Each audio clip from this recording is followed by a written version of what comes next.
We did a little bit of low range hill climb work down at the proving ground a few days ago, but it's out here in the wild, out here in the outback where you really put these cars to the test. In fact, by eliminating some of those cars down there, we made this a lot easier because some of them wouldn't just made it. These harsh, rocky tracks of the barrier ranges really put the cars to the sword.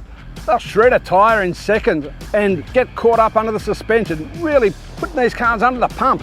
You can see here, a little bit of wheel slip, a little bit off the wrong side of the road, and you're going to tear a tyre. Not only is it going up the hill where you're testing the tractive ability, but coming back down, you're testing those brakes and drive lines. You really want to be able to get the car in low range, low gear to get the most control up and down these hills. Here on LD Station, we've been able to establish a loop where drivers get to drive each of the cars in all the different conditions. They started down the bottom, where we came out of the dusty roads, through some bull dust patches, into a nice little gorge run before we hit this hill. We're driving along again in the Defender here, and we've been doing a bit of dirt road driving, getting into the steep bit, hit the low range button, and we'll go into Land Rover's rock mode. I'm going uphill here, I'm just going to leave it in drive.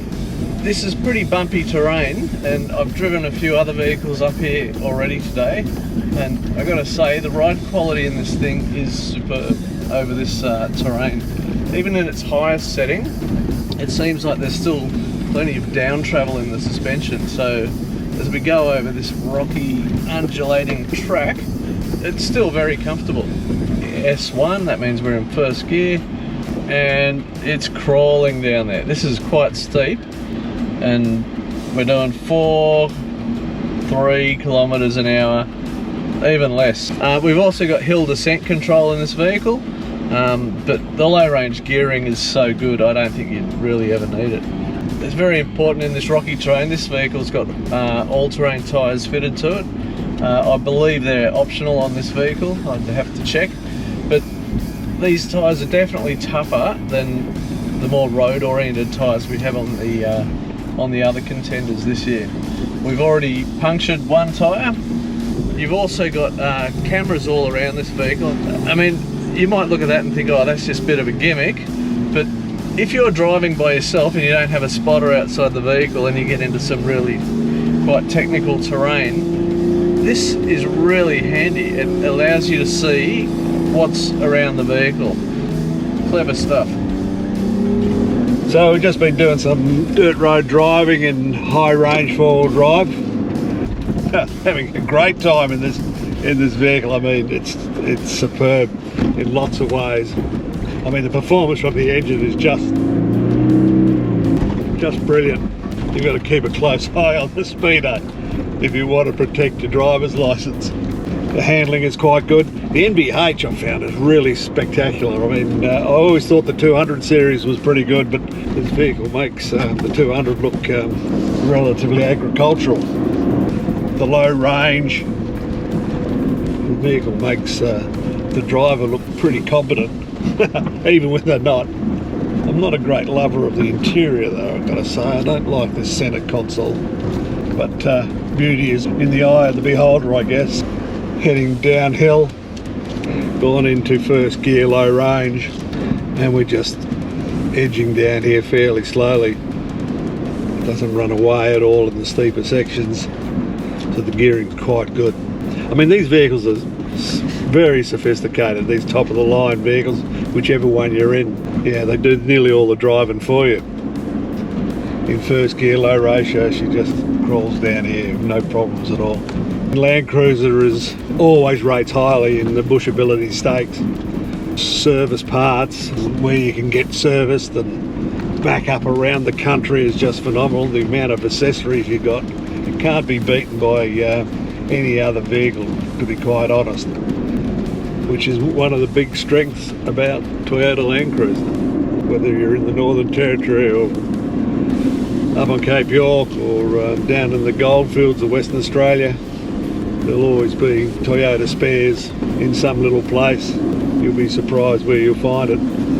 This is a pretty exciting opportunity. We're in the Toyota Hilux, and look, as a Hilux owner, I was pretty keen to jump into the new SR5, and to be honest, this is the benefit of doing back-to-back testing. I'm almost a little bit disappointed, and I love the Hilux brand. It's a fantastic vehicle, and as a four-wheel drive, this is a great thing.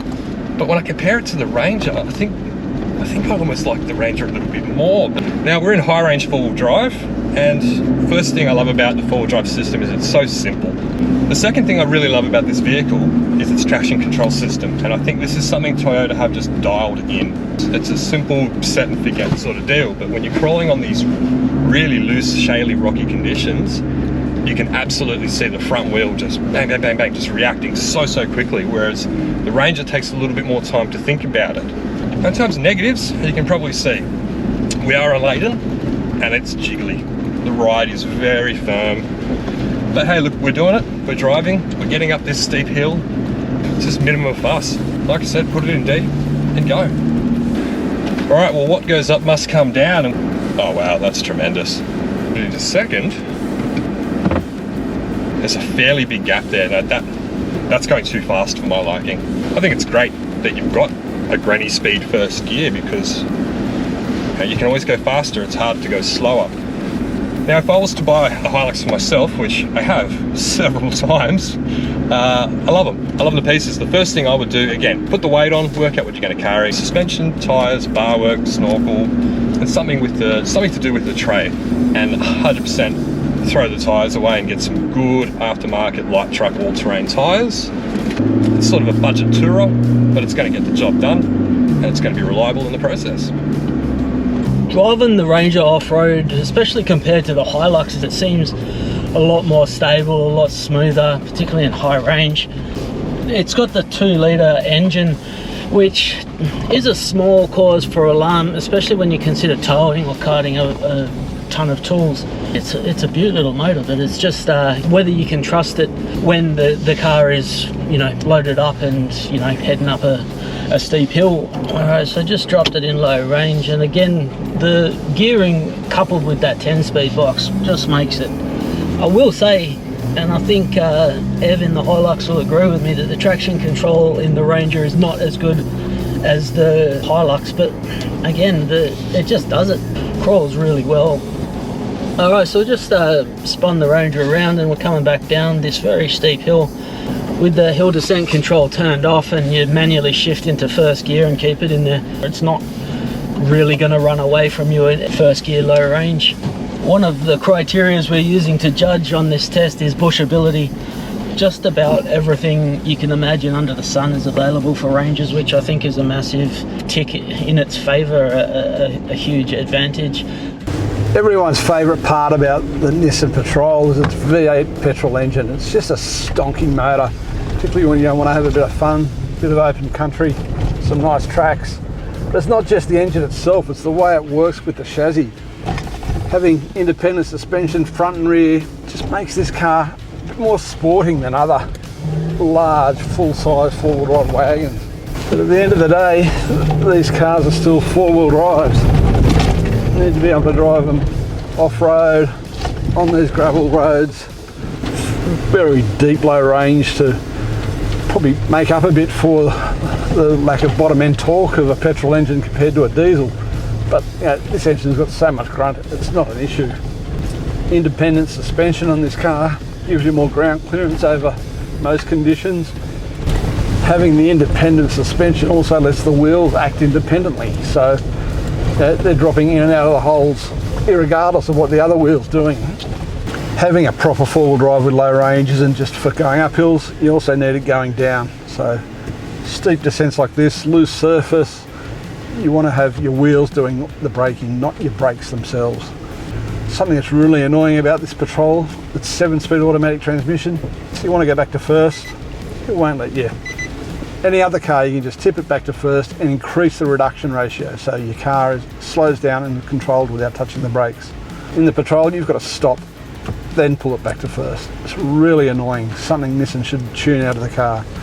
At the end of the day, aside from its petrol V8 engine, this latest Patrol is the best Patrol for off-road touring. You've got a bit of extra thirst with that engine, which isn't always ideal, but it is a sweet engine, gets the job done. You just want to make sure you've got the fuel to keep up to it. What a great all-round vehicle this Prado is. It just does everything well, nothing exceptional. It's been a long term, this platform. It's been an evolution. The traction control's a lot better than it was very hot day out here, just on 40 degrees on the dashboard.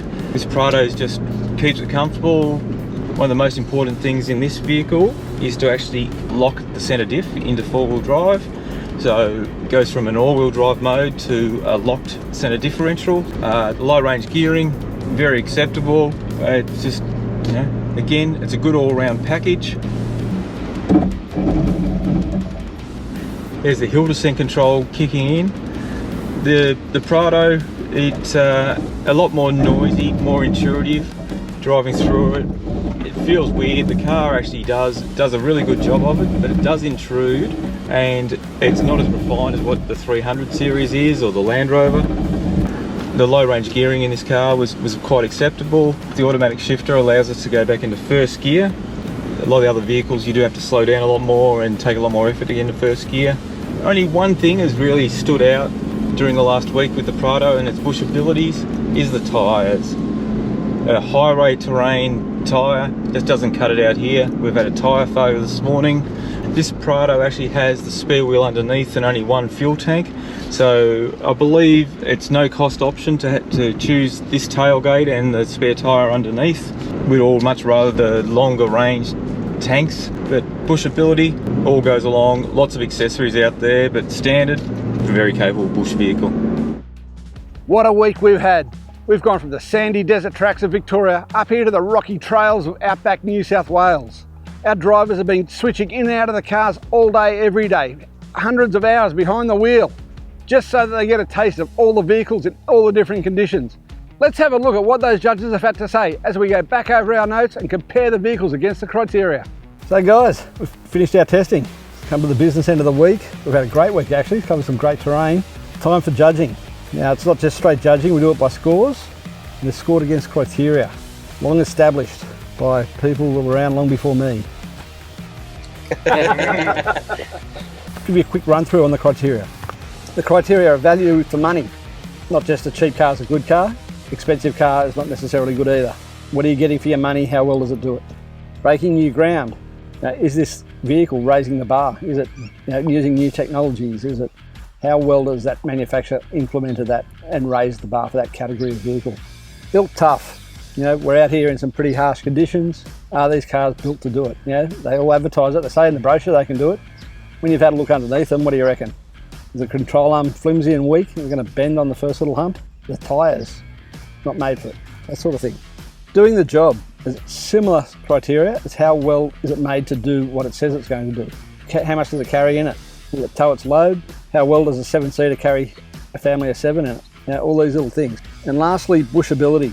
How well is it made to come out here? Can you get decent tyres for it? Can you buy a bull bar for it? Can you fit a snorkel to it? What's the fuel range like as standard? That's the sort of stuff with bushability, what we want out of a car. It's 4x4 Australia magazine. How is it going to do that job for it? Yeah, I think you summed it up pretty well, especially the bushability one's really important, isn't it? It is. We've seen out here with the cars, we had tyres go. Some of the cars we had earlier in the week before we cut our shortlist down, they just weren't up to it. They wouldn't have made it up that hill today. We've got our 6 finalists here. Think hard about it. I know now what I think, which one might be the favourite, but when you get to your score, it might be a different story. Earlier today, I was just going through the route that Ron's taken us on, and we spent those 2.5 days at that AARC proving ground. That place was phenomenal for testing certain things of all of the vehicles. And but yeah, the roads we've been on since, like the outback roads and tracks and the rocky terrain we've been through, we've really given these things a good test. Yeah, and the proving ground's one thing, but to get out here in real world conditions, real outback terrain where people come and take their 4-wheel drives, and you won't get that after 2 days in a proving ground. You got to get out here and live in the car. Tallying your scores up. Last chance to have a look at the cars before we head on home. After a week of testing, finally we're out of this godforsaken place with the heat and the flies and the dust, but it's time to pick a winner of our 4x4 of the year for 2022. This time around we've got 2 awards, Australia's Best 4x4 Ute and Australia's Best 4x4 Wagon. Let's start with the Utes. Toyota Hilux SR5 was the outright winner last year and it's back again as a finalist. As with last year, the Hilux doesn't put a foot wrong. It does everything, just gets on with the job. Perfect for the outback conditions out here, whether it's on the dusty roads or climbing up these rocky mountains. You can see why it's one of Australia's most favourite 4-wheel drive utes. Alongside the Hilux SR5, we've got the Ranger XLT. Almost spec for spec and price for price, these cars are tight competitors. You can see why people love this Ford Ranger, and all our drivers have commented on how it's made for Australian conditions. It's well tuned to these rough roads, rough tracks, and it handles everything we pointed at. And now winning ute, the Ford Ranger XLT. And just as it was in the sales race, it's been a tight run to the finish between these two utes again. And this time, the Ford Ranger XLT has come away with the win. All our drivers have commented on how well it's suited to Australian conditions. It handles all the rough stuff. It's really comfortable inside. The suspension's perfectly tuned to all these conditions. The interior's spacious and comfortable. Everything's well laid out. It just does everything right. And think about the fact that there's an all-new Ranger just around the corner coming out with a V6 engine. It should smash it next time around. Getting into the wagons and starting with the Prado VX. Like any Toyota product, the Prado VX never puts a foot wrong. It's a perfect family wagon, perfect in this bush country, outback roads, rocky climbs. It does everything. We had a puncture on this car, so the 19-inch tyres that are fitted to it aren't really suited to these conditions. But that's the only thing you can criticise it for.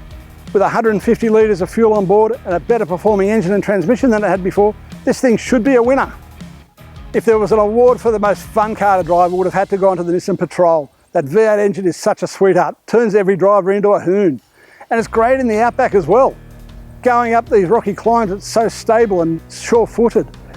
It's got more ground clearance thanks to its fully independent suspension, and it's more comfortable as well for the same reason. If there was one thing that detracted from the Patrol's performance, it was its fuel use, and being a petrol V8, it used more fuel than anything else on this test. Probably the most polarising car on this test has been the Defender D300. People want to love the Defender, and you can't blame them. It does everything well. On-road, off-road, in town, in the bush. It's a really great vehicle for all conditions and perfect for family use. But it did get let down a little bit once we got out here in the bush. All of our drivers commented on the fact that you can't get aftermarket suspension and bull bars and things like that for it, the sort of stuff you'd want to fit to a car.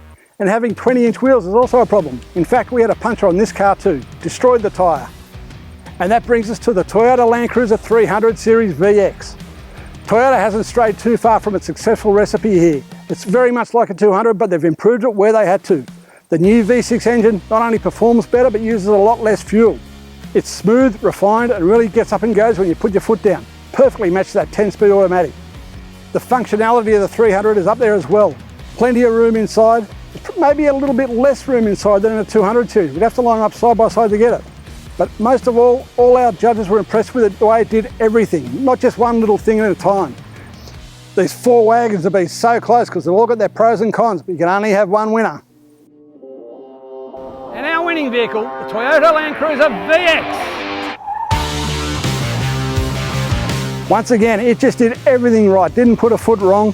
Our judges scored it highly all the way through. In fact, it was the second highest scoring vehicle overall, 1 point behind the Ford Ranger, so it was a very tight contest. What really shone through about the 300, and all our drivers commented on it, was this is Australia's four-wheel drive wagon. Perfectly suited, no matter how big your family, no matter how rough the conditions. It's the four-wheel drive wagon for the Australian outback. We hope everyone's enjoyed our coverage of 4x4 of the year 2022. We're proud of what we've done. We've had some of the top guys in the industry here driving the cars in all sorts of terrain. Outback roads, sand dunes, test tracks. All this testing allows us to emulate all the conditions you might find in your own four-wheel drive no matter where you're going in Australia. Then it was up to the judges to go home, look at the criteria and score each vehicle. Once again, that's a very intense process before you come up with the final scores. Personal preferences don't come into it, it's purely black and white by the numbers.